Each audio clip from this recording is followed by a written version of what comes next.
Good evening to all members of ICOMOS India National Scientific Committee on Risk Preparedness. I'm Priyanka Panjwani. I'm the coordinator, and along with Shahzad, the co-coordinator of NSC Risk Preparedness, we welcome you to CultuRisk Tech Talks and monthly meetings, a new initiative for knowledge sharing and interacting with ICOMOS NSC RP members. I would just share my screen here.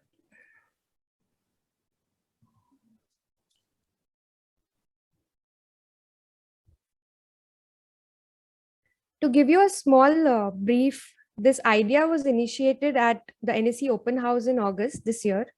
And a similar idea was expressed by NSC 20th Century. Today, we are looking forward to build team spirit by conducting this event with the help from members.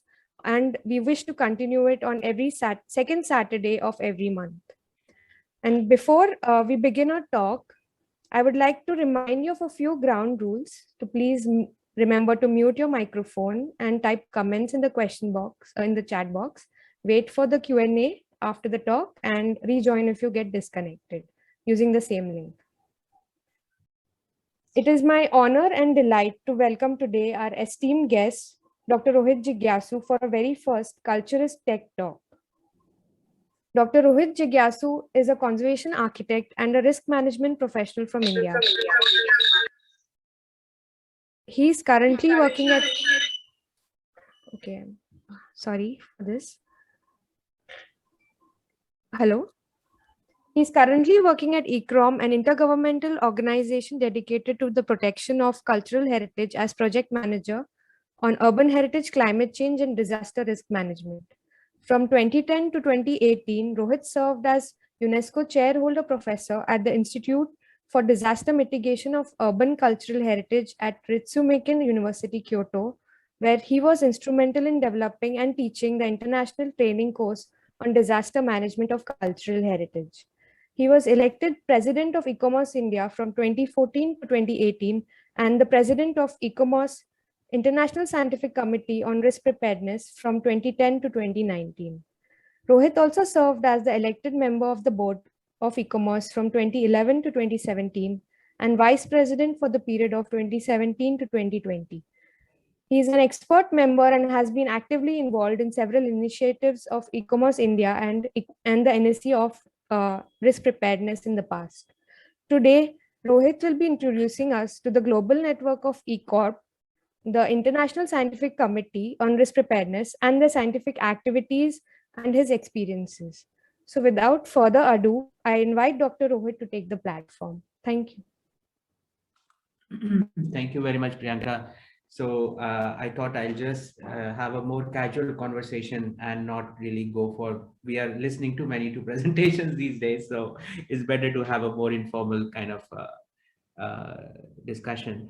So I will start a little bit by giving you a background of how we recreated ICOR.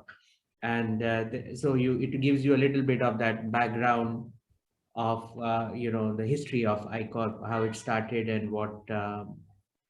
So actually, the first setup of ICOR, when it was not formalized, but set up within ICOMOS was in 2004. That was when it was actually for the first time agreed to have a risk preparedness committee. And there was a Dutch professional, I'm not able to get his name right now, who was pretty instrumental, along with Dinu Bumbaru, who is from ICOMOS Canada. They were the ones who really started it. And the main idea was, let's talk about cultural heritage exposed to risks. But there was a big confusion at that moment, because what is risk?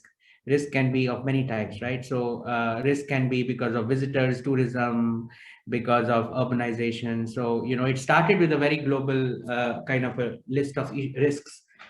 But then in 2010, we had our first meeting where we decided to formalize ICOR. So it's now almost, now it's 11 years. When we said no, risks can be of many types, but we need to think about risks which are more catastrophic. And let's have a committee more focused on risks which can come all of a sudden and can create a lot of damage. to our heritage sites and monuments. So there was a big discussion at that moment that what should be the main goals of ICOR that should be kept in mind, and we eventually came up with 4 main goals. I would say 5 main goals. The first was to be able to have a good record of what kind of impacts disaster risks will have on different kinds of cultural heritage. And when I say cultural heritage, because ICOMOS is more concerned with immovable heritage. So really the focus here was on immovable heritage. And so that was the first point, that there should be a good record of what is happening around the world and within each national committee of ICOMOS, to keep a kind of understanding of what is the frequency of events happening and having a, creating damages, so that we are able to get a understanding of what are the key threats in each country to cultural heritage, which are more related to disaster. So that was really focused on data gathering, collection of information in one place, so that we are all able to really know what is the status.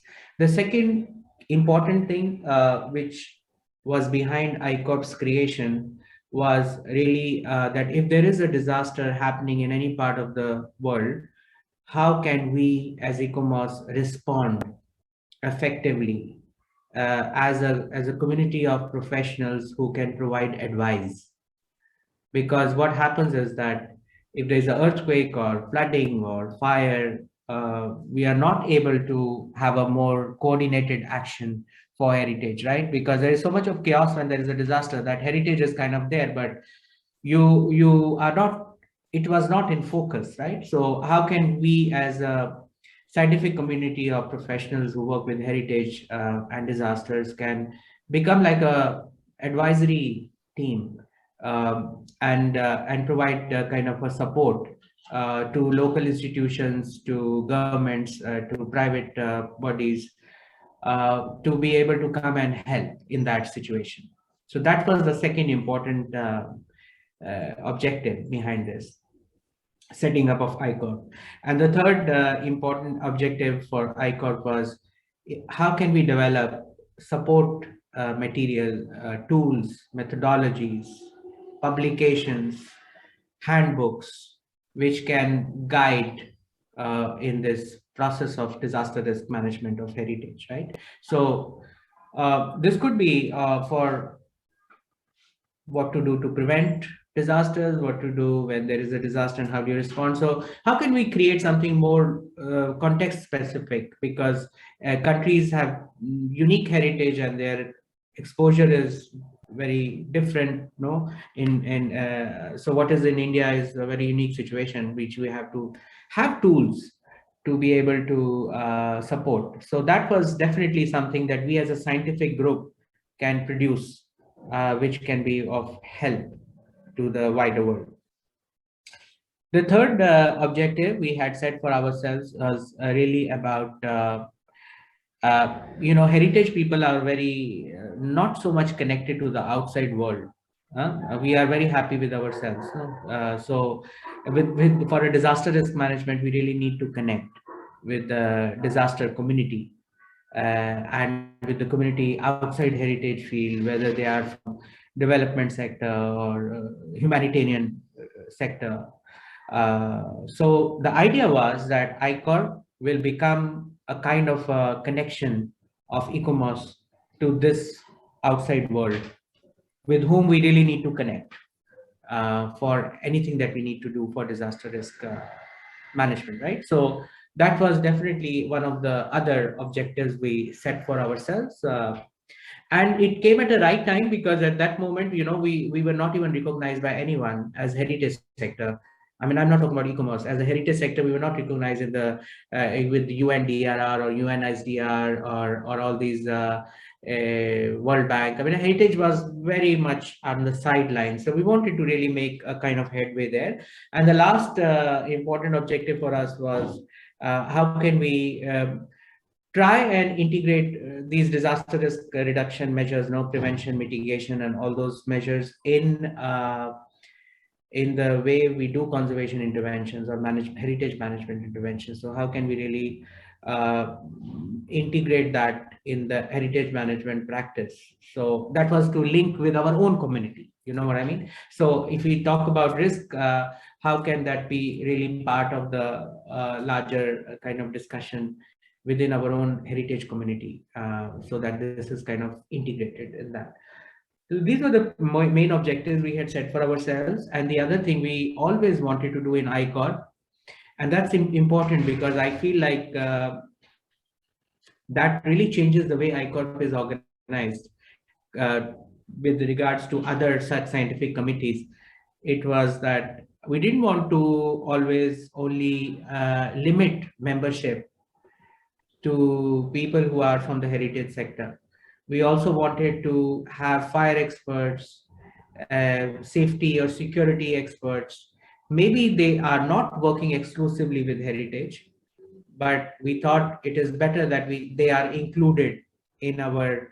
So we had this group created called associate members.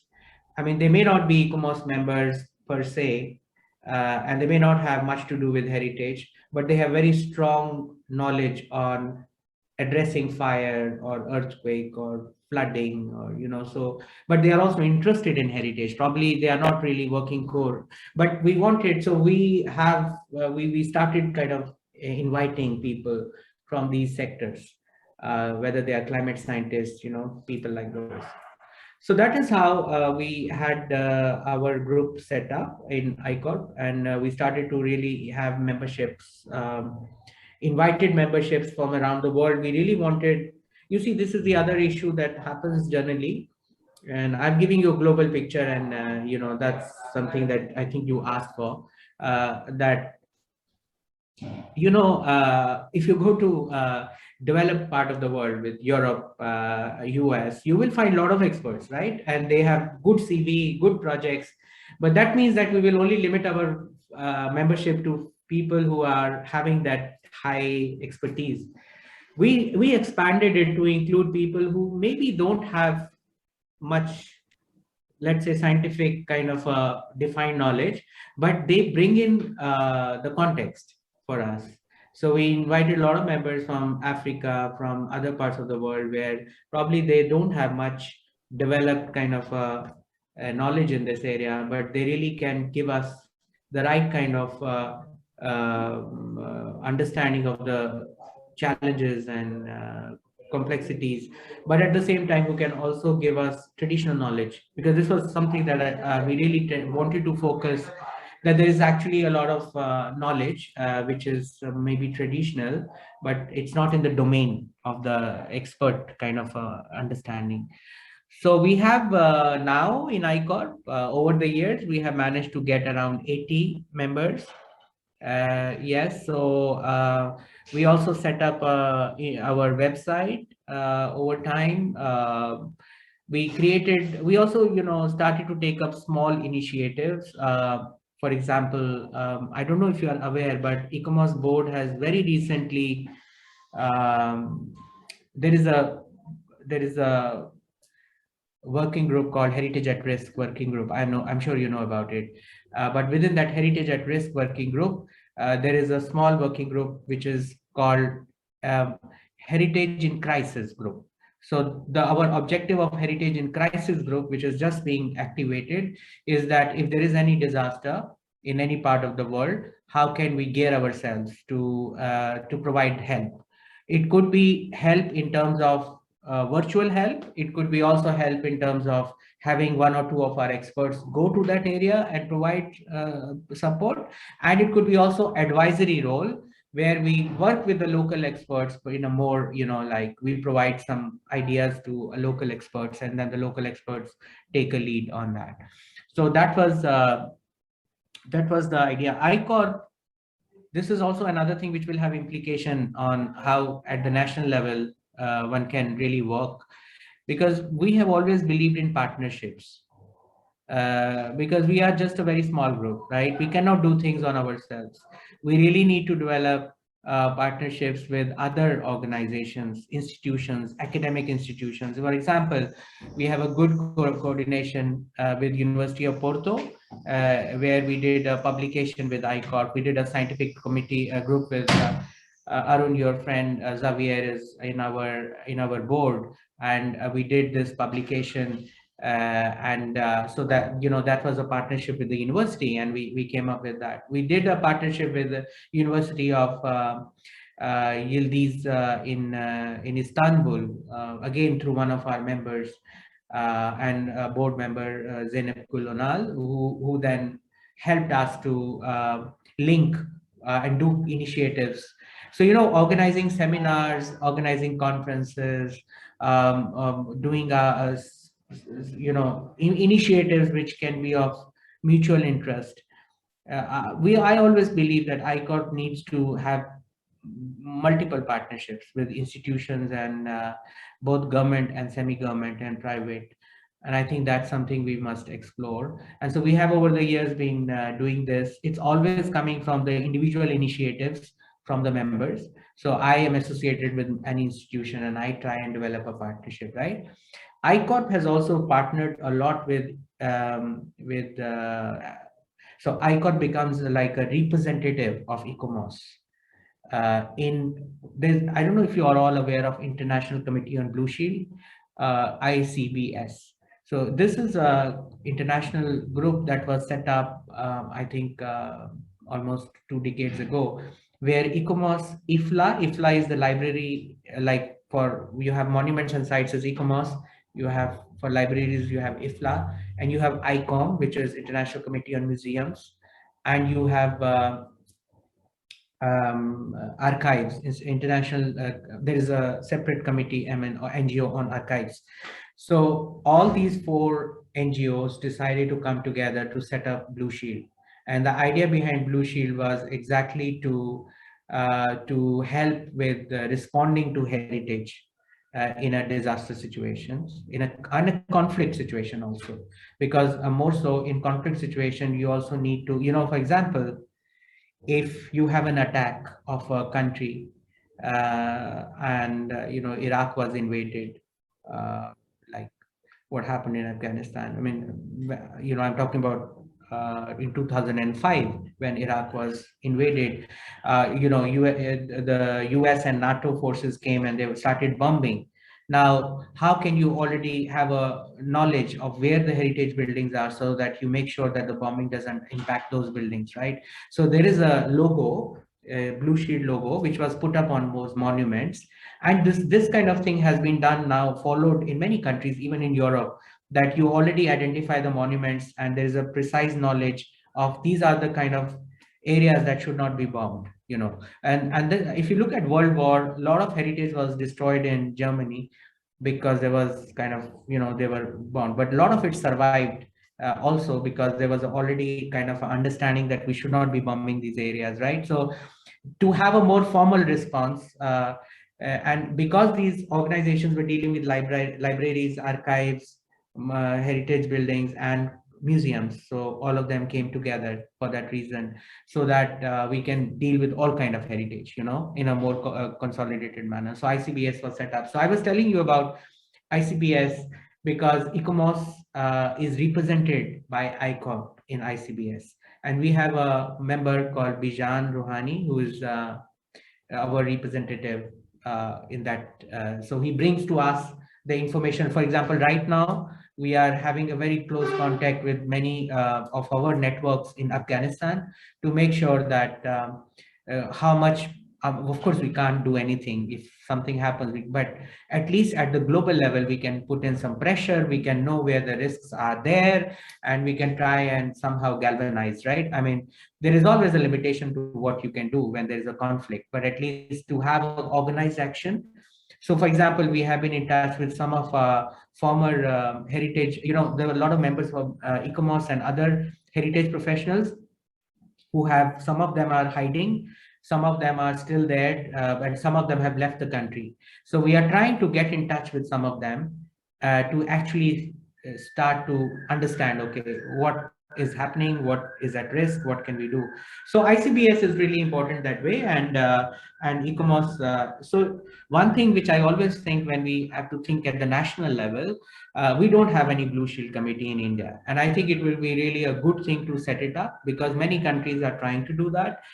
Japan is setting it up right now. There have been I can't spell you all the countries, but there are a couple of countries now around the world which have a national Blue Shield committee. So it's always good, because when there is a conflict or there is any disaster, it always helps to do that. So that was the context for me telling you about partnership between other international organizations that ICOR does. We also collaborate a lot with UNESCO, by the way, and ICCROM. So if you have seen a resource manual on managing disaster risks for World Heritage properties, so that was, sorry, they make a lot of noise. Uh, so uh, so this was done in 2010, and this was done with UNESCO, ICOMOS, ICROM, and IUCN prepared this manual. So that's another important thing, So ICOMOS, even at the national level, if we can collaborate with UNESCO office in Delhi, or we can work with these international, somehow it gives a kind of more legitimacy to what we are doing, and when you get this kind of partnerships.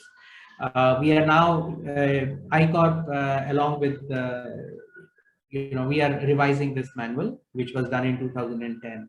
So I think we have also collaborated with UNESCO to develop some other training guides. So ICORP was, at the moment, I don't know if I don't think you know about it, but we are working on a fire prevention guideline handbook for cultural heritage. And UNESCO is partnering with ICORP in the sense like, again, what is ICORP? ICORP is a pool of resource people, right? I mean, it's where your scientific expertise comes together. So when you have this common pool, then it's very easy for collaboration, because international organizations will say, you have a fire expert, let's work with your fire expert. So the fire expert in ICORP is Chris Marion, who is also the president of ICORP now, and so he's working on developing this handbook for fire prevention of historic buildings. So you see that kind of partnership is very helpful, because all your experts are there. That's where I feel like having experts not only from heritage conservation, but even from the other disciplines sometimes helps, because it gives that diversity. Okay, so that was all about partnerships. And I told you about what kind of different things we do. We have done many conferences, by the way. I told you about Porto. We did one in Kathmandu, and that was done in 2013, just 2 years before the earthquake. We did a big conference there. Kai Weiser was the one who was he's also ICORP member, and he's president of ICOMOS Nepal, and he organized it. And we did it in a very interesting way. I think Vanika, you were there as well, right? So we were doing it in different World Heritage sites. And so there was no session done in a conference room. Generally, we will go to every site and we will kind of do it there in the context of the site, and we had very good discussions. A lot of experts came from everywhere, and there was a very good publication which came out of it. I think it is available online. Again, there was a collaboration with UNESCO office in Kathmandu. So yeah, so that's when I decided I needed to work in Nepal at some point. So I always say that is the value added thing of e-commerce, because many times people ask you, why am I working with e-commerce, right? What is benefit I'm going to get out of it? There are benefits that you will get out of it, but you will not know. You will know it later when you get out of it, those benefits, right? And I can also say that maybe Manika can say later, even when we had not formalized the National Scientific Committee on Risk Preparedness in India, there was this flash flood in Uttarakhand. and we just galvanized a group of people. In fact, Vanika was the lead in that, and we went there and we did a kind of first-hand, survey of what has happened there, and then we related to several organizations. In fact, at that time, we even got people from outside ICOMOS, students, and so I think that way there are a lot of things you can do proactively, and that can definitely help in addressing a lot of those issues that we have. So I think that's where I will conclude. I just gave you a brief on what we do. I will just tell you, yeah, one thing I would like to tell you is that as far as ICORP membership is, I think you were asking also about that. We are very open to receiving more people. I mean, I think Sukrit is now a member, Vanika is a member, and it doesn't matter if you have more than one member. We are always, but we expect members to contribute and not just be mute spectator. But it's very easy to become a member.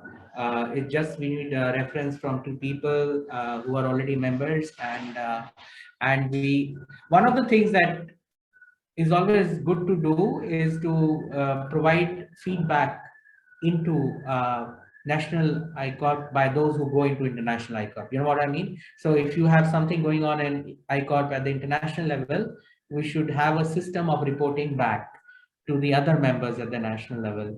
So I want to say this one interesting thing I think I wanted to tell you, but I forgot. There are, ICORP Turkey is very active.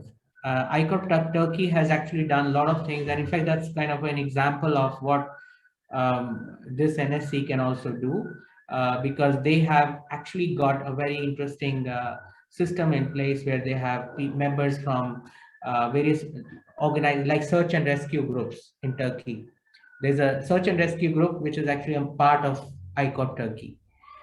But they're not associated with other e-commerce memberships. I mean, they're only related to ICORP Turkey. Now, of course, this depends on the statutory guidelines. You can't have the same guidelines what Turkey follows. So maybe it is not possible within the Indian system of membership.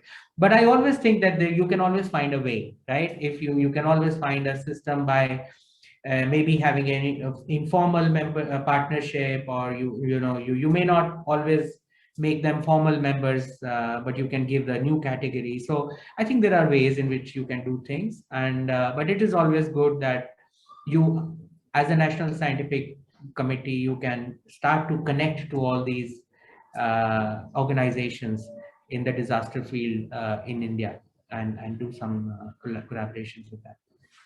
Thank you. Thank you, Rohit, for the very enlightening talk. I would request Shahzad to give a vote of thanks. So I'm very thankful to Rohit Jigyasu for coming up here, attending back-to-back meetings and enlightening us with the work of ICOR, the ideas on which it is formulated, and how, as an NSC RP, we can connect with the larger goal of ICOR. So thank you, Rohit, for all the insightful talks, and let's now move on to our monthly meeting. I think we have a lot of questions. Don't people have questions for Rohit? Yeah. Actually, may I start with one question? Yeah, please. Yeah, so I want to know about your experience for working in Iraq. Like, I've seen you on the social media, the projects, and so it's a if in 1 year you see all my hairs done white, you should blame it on what I'm doing in Iraq. It's very, very complicated, very complex. You know how it is to work in a country like Iraq, in a place like Mosul, but it is very exciting. What we are doing there is we are having a 2-year-long project where we are going to build capacity of local architects and engineers from Mosul on how they can learn all the skills to do recovery work for buildings that have been damaged during ISIS occupation.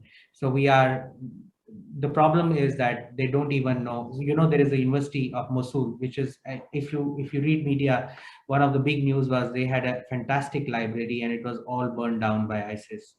totally lost. So they lost a lot of very important manuscripts when Mosul was occupied.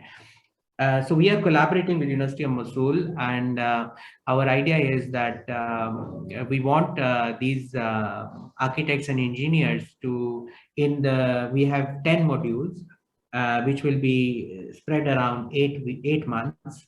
And in those 8 months, we will tell them all kind of skills, because they don't even know what is heritage. So first of all, heritage assessment, documentation, survey, how do you work in a conflict context? How do you do upgradation of infrastructure? How do you repair, structures which are damaged? How do you clear the rubble? I mean, all kind of practical things that they need to learn. How do you do adaptive reuse? So we are going to give them this whole kind of skills, and we are also creating placements for them. So nobody is going to learn all this for 10 months if you don't give them jobs, right? So we are also creating job opportunities for them. They're all going to get placements. So we have an agreement with UNESCO Iraq to hire 10 of them. Some of them will be hired by UN Habitat, some will be hired by the ministry. So we are trying to give this kind of a certification that at the end of this, they will all be working, So, and we are also giving them some scholarship because they don't have jobs. I mean, there's a very difficult situation there. So that is one part of that project. The second part of that project, which is track 2, is for Craftsman. So we are working with master craftsmen to, because, somehow because of this ISIS occupation, the traditional transfer of knowledge from master craftsman to craftsman has got disrupted. So we are going to set up workshops in 4 building materials. One is on stone, second is on plaster, third is on alabaster, and fourth is on metal work. So we will set it up right at the places where they are doing the projects. You see, one of the beautiful part of this project is that it is not classroom teaching. It is based on the actual projects which are now being funded by European Union and United Arab Emirates. So they have funded UNESCO to do actual recovery work. So we are going to actually train them on those sites. So while we do the classroom exercises, they will also go to the site and do all the practical work. And eventually, maybe we are hoping that some of them will start working there, because these projects are going to last very long. So, and these projects are ranging from mosque to churches to houses, traditional houses, and the revival of open spaces, which need to be cleared of mining. So this is the project we are doing in Iraq. It's full of lots of issues, but we are working. I mean, it's going well. So we are going to start next month, by the way, first module. So yes. Wonderful. Great. So any other questions? I have one question. Yeah. So what do you think about the role of NIDM and NDMA, and how could we interact with them as an NSC? I know you have worked on the guidelines for the protection of Manika worked on cultural it, not heritage. me. Yes. I think Manika did the whole work. Yes. Manika as well. Yeah. Well, okay. So they are premier organizations, and it is very important that you connect with them. I mean, they have a lot of challenges, which is, we should not be talking about challenges now. I mean, they are the premier organizations, and I think it's important that we connect with them, because there is an interest in heritage at the moment. If it is not there, then we have no chance. But since there is an interest in heritage, we must connect with them.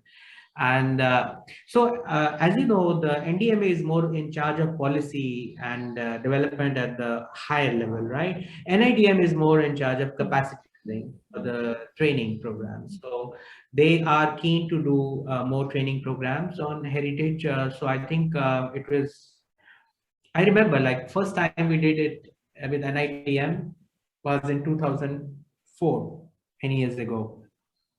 And at that moment, it was really like we are some species from another planet who have landed in NIDM. But now it is very much accepted. I mean, they really take it in a very, so I think they are good organizations to really work with. But you should also work with the local state level organization, because many states have disaster management authorities, you know. Orissa Disaster Management Authority has been doing a lot of work. West Bengal, I think, also has. You have Delhi State Management Authority. So I think you should work with that. And also there is Gujarat Institute of Disaster Management, GIDM. And you can also work with them because they work on the state level, capacity training activities. So do connect with them. I think it would be good if they have kind of more, because otherwise they all only keep on calling me or one or two people. It's not good. I mean, I'm sure people are tired of looking at me. I mean, they can look at other people also, you know. Thank you, Rohit.